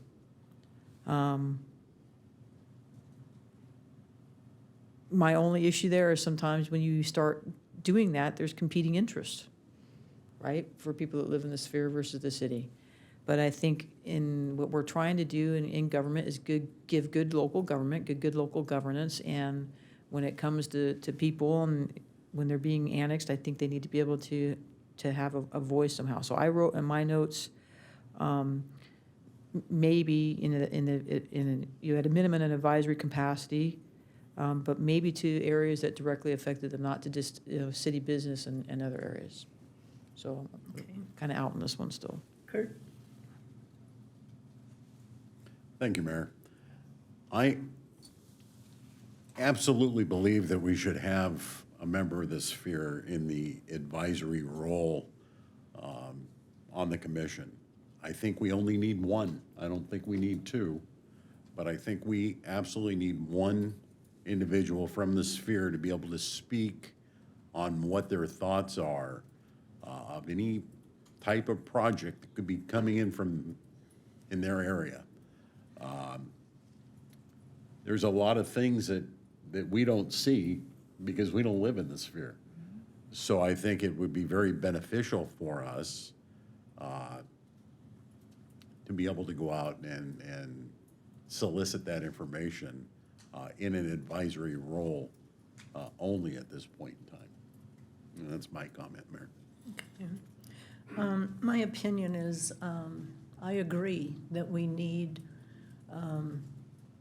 advice from the sphere, but I believe that we need two members because we have two distinct areas that are in the sphere. We have the north area and we have the west area, and their needs are very different, extremely different. When you look at the west area, which is basically between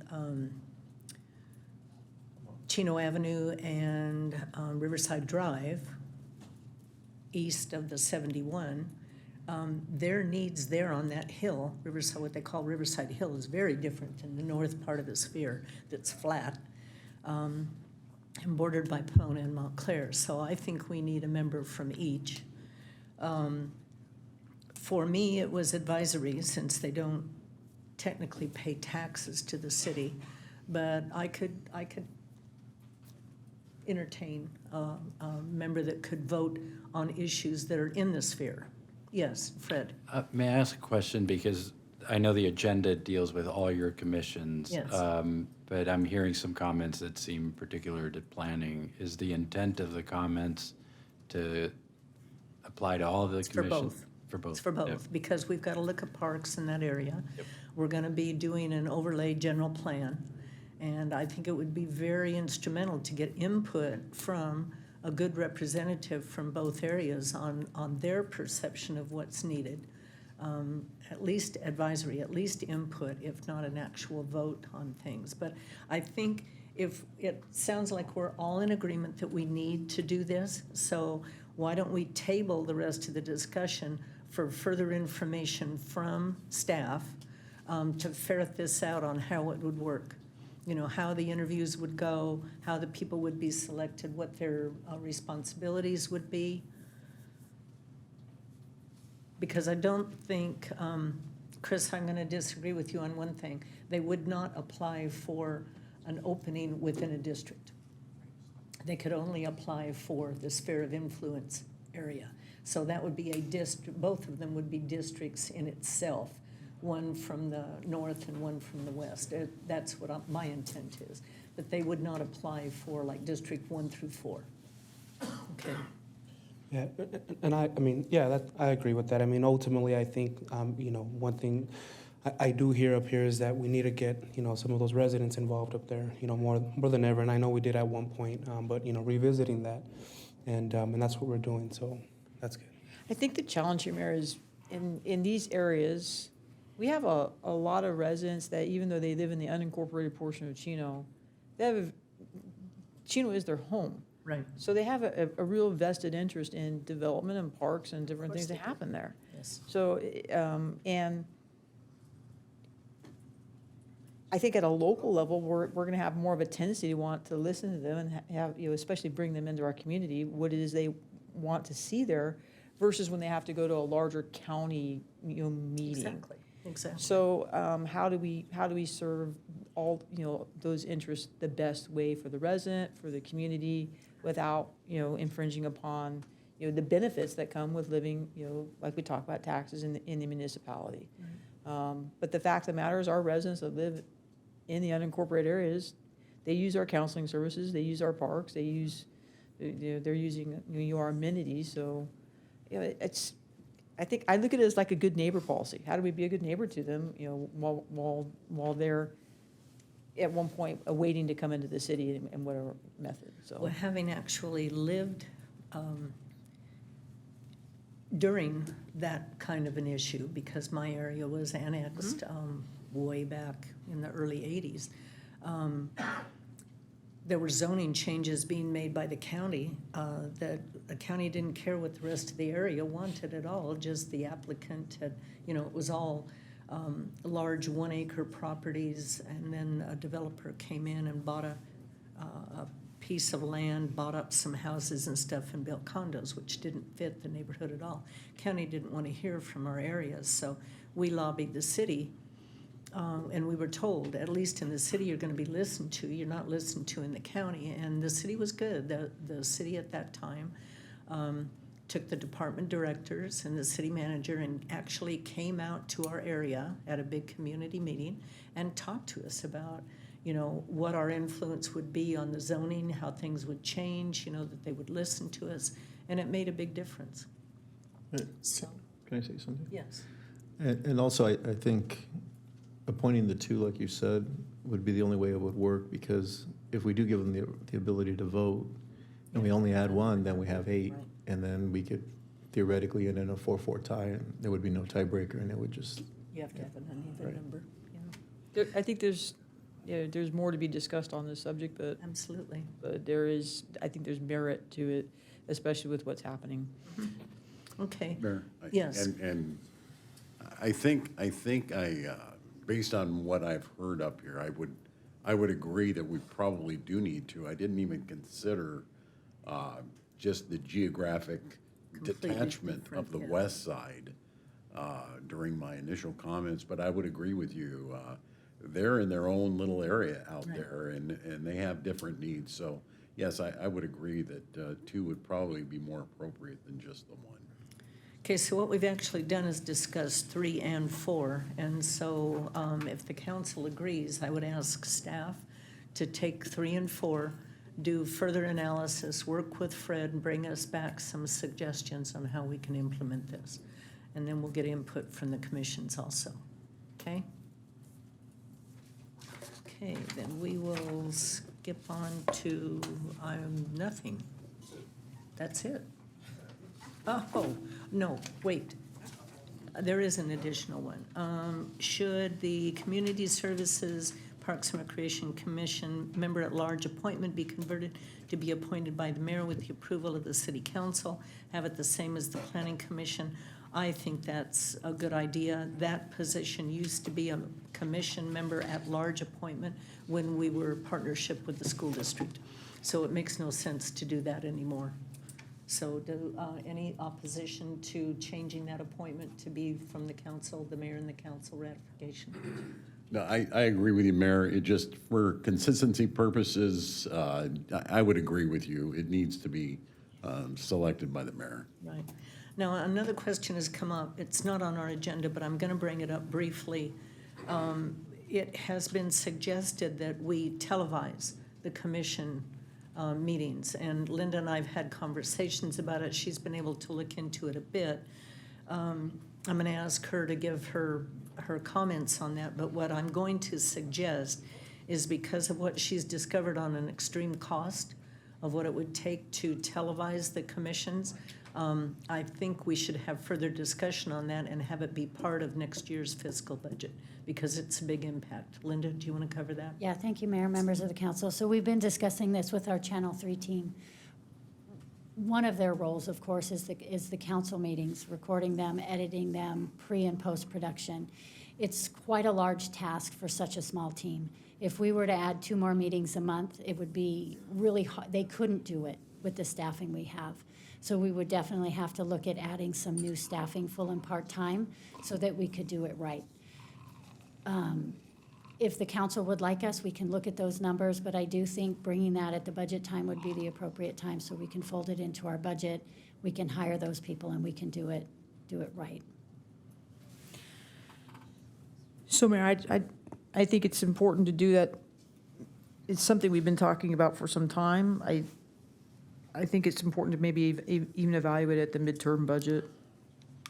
It's something we wanted to add to midterm, because we talked about other things we're going to evaluate the midterm budget and let staff talk to us about it. If we can't do it midterm, maybe we can look at it for next year. But I also had a question, like, I knew we were going to talk about these issues, but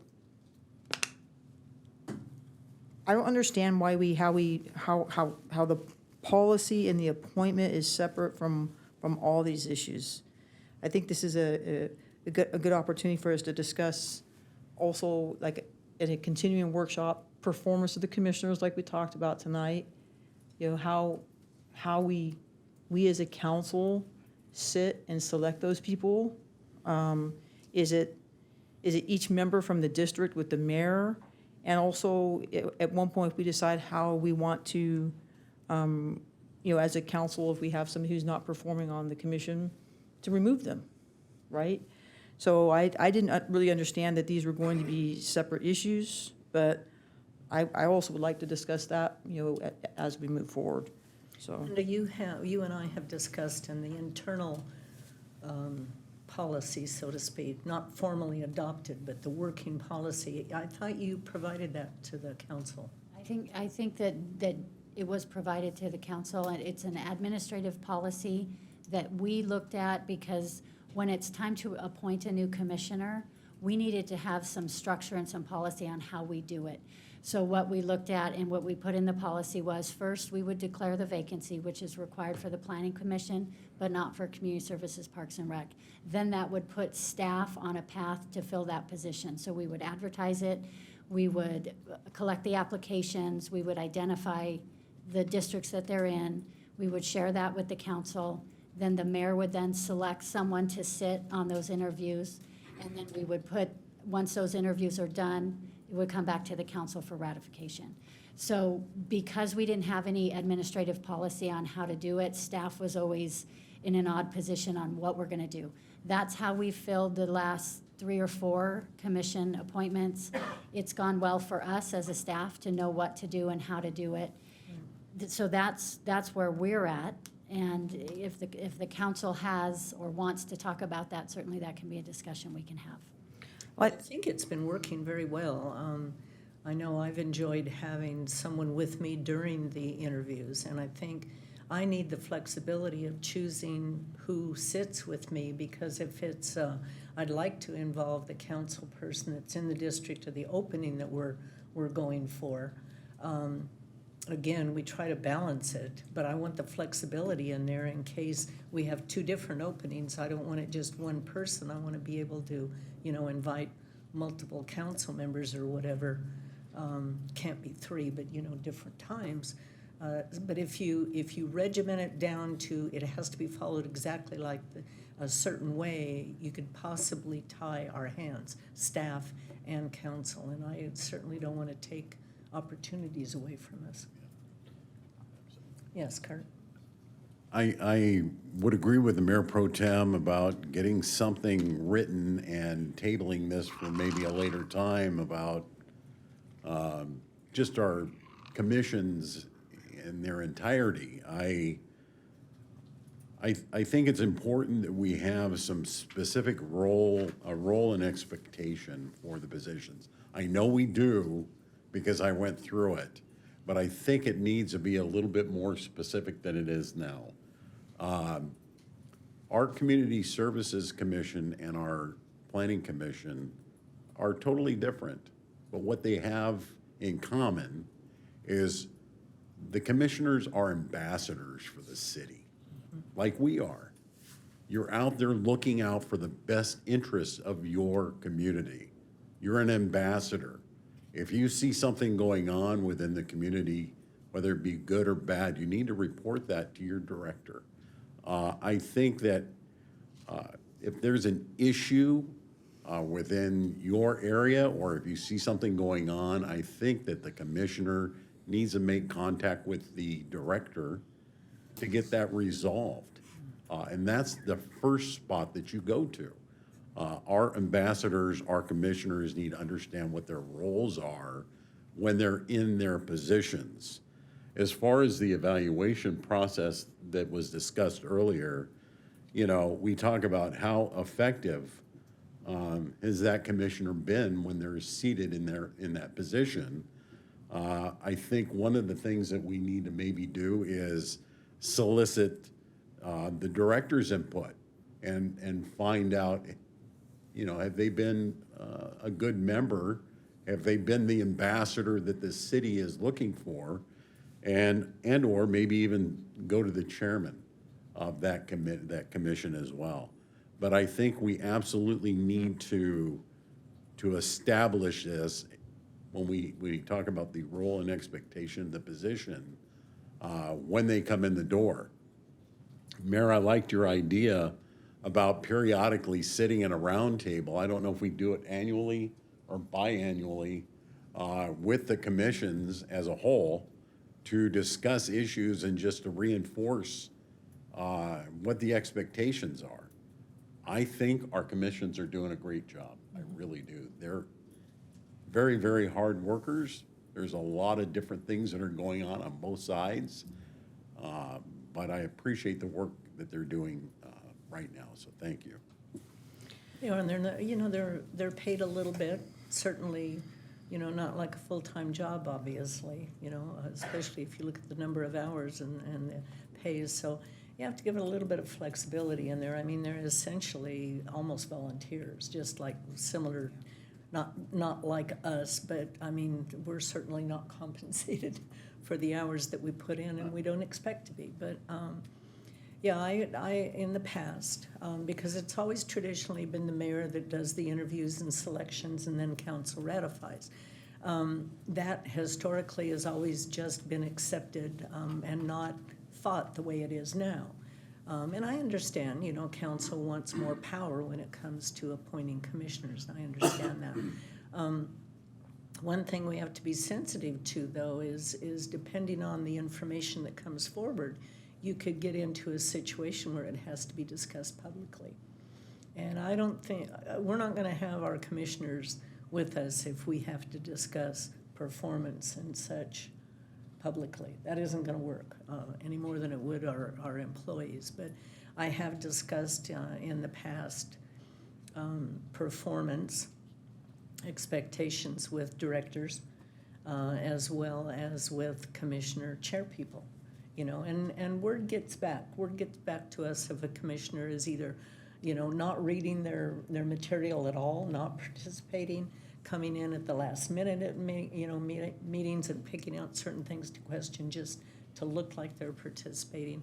That was one of the reasons why I also went to, I would like, when a term is up, I would also like them to apply to be reappointed, because it also enables the commission member to think about, do they have time, you know, to commit to the responsibility? Do they really want to be involved in it?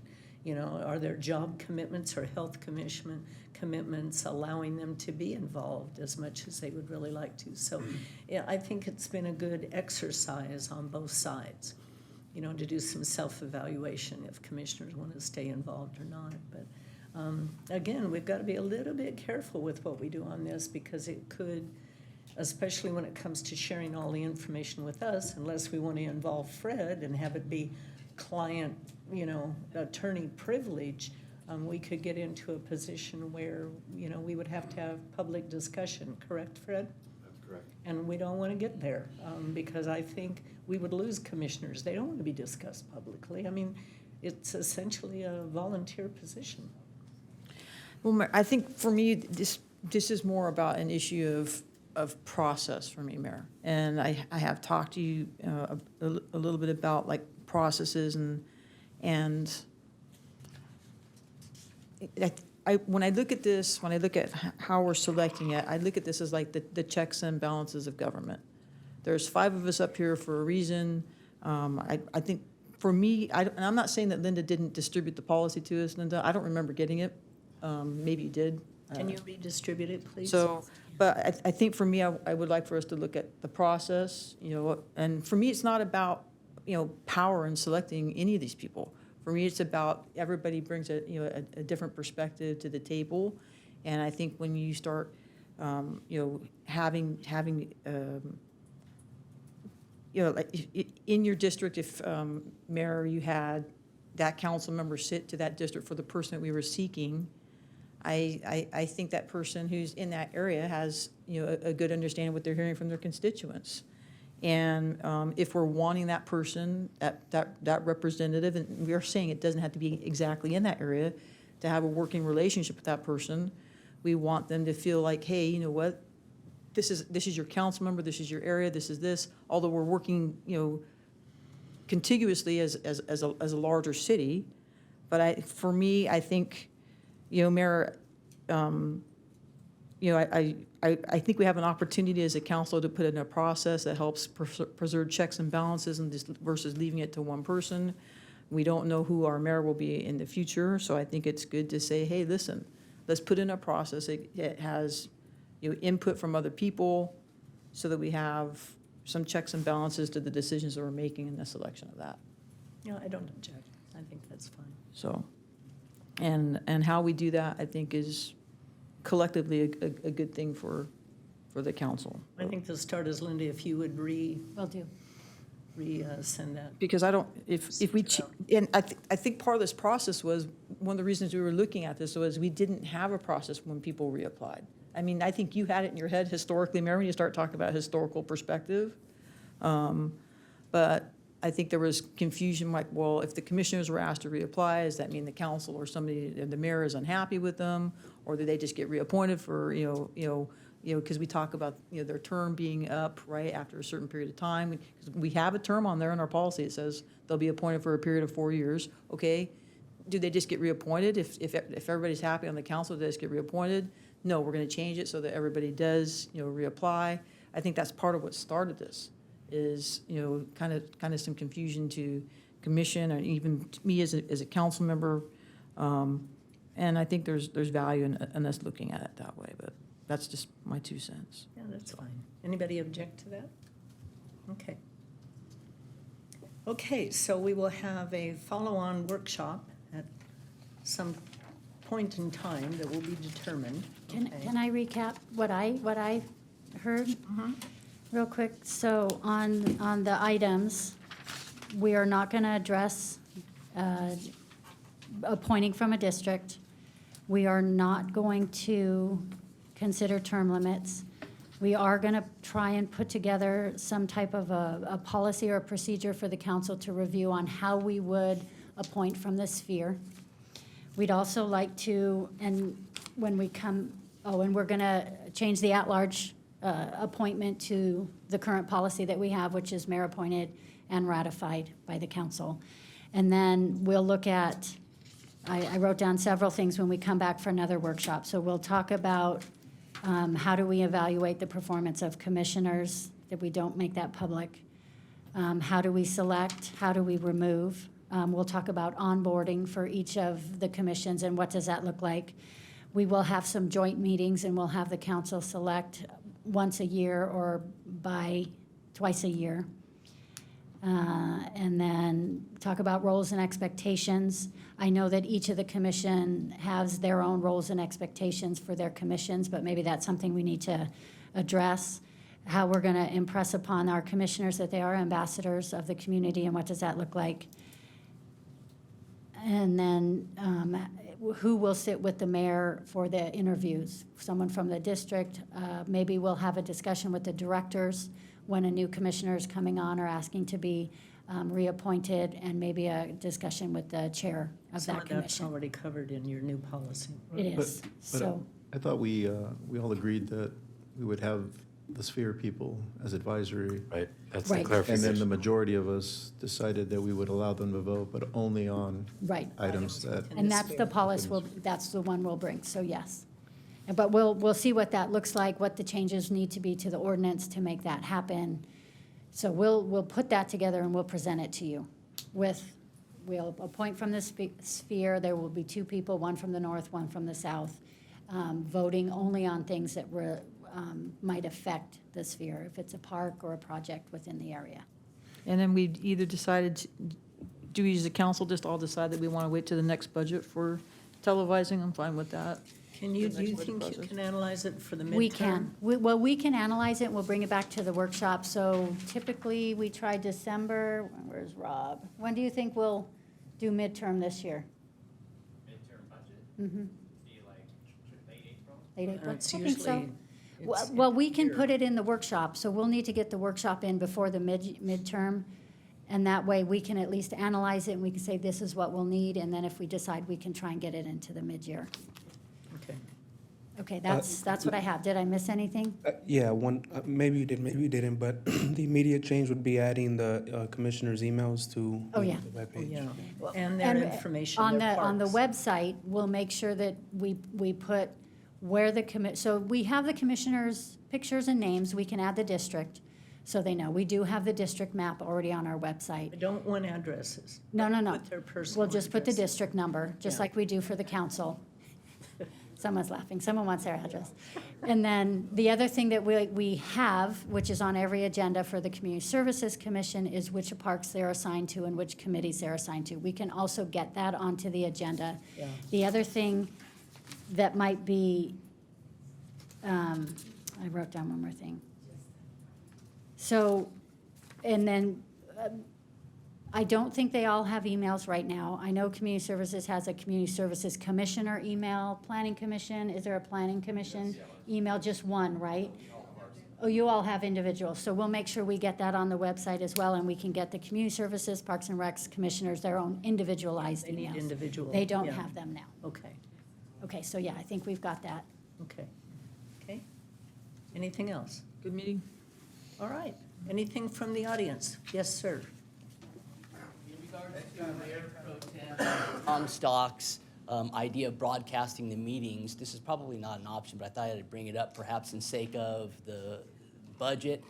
Would it be possible to dedicate one camera to a Facebook Live or something where there's no editing, and again, maybe there's a security issue, but I thought I'd thought up, or maybe just an audio stream or something where, again, it doesn't have to be fancy editing like it is for the council meeting, but Facebook Live is free, audio stream might be as well, and it might be a place to start without having to go to your budget. Just a thought. Yes, yeah. Facebook Live gets people jumping on. I don't know if you're aware of all the Zoom bombing that have been going on. We can look at it. Security would be difficult for us if we did that, but we'll look at it. I'm not going to say that that's a no. Okay. Yeah, having that wide shot of just, that was my initial thought, from the beginning of all this, because you can just let it, again, I'm not technical, so maybe I'm wrong in this, but, just let it play and let it record, and again, without having to do all that special editing, back and forth, face shots and things like that. We just don't want to make our security vulnerable, so whatever we do, make it so somebody can't hack in. Yeah, then I think the other thing too, like, you got the Facebook Live, there's a picture back there. Basically, it's audible, because you can't see like a proposed project. It's not panning in on the picture or whatever the staff presentation is. So I would say if we're gonna do it, let's do it the right way. And, for our residents, if we're gonna invest time in doing that, let's do it the right way. But that's, I think that's a nice option for the temporary, but if we're, I think the best way to do it is the right way. I think for our team too, we want to present a professional image of what the city is and who we are. So we have, I know just going to Channel 3, they're going to want to do it the best way they can. Yeah. And security is important. So we'll look into all that. Yeah.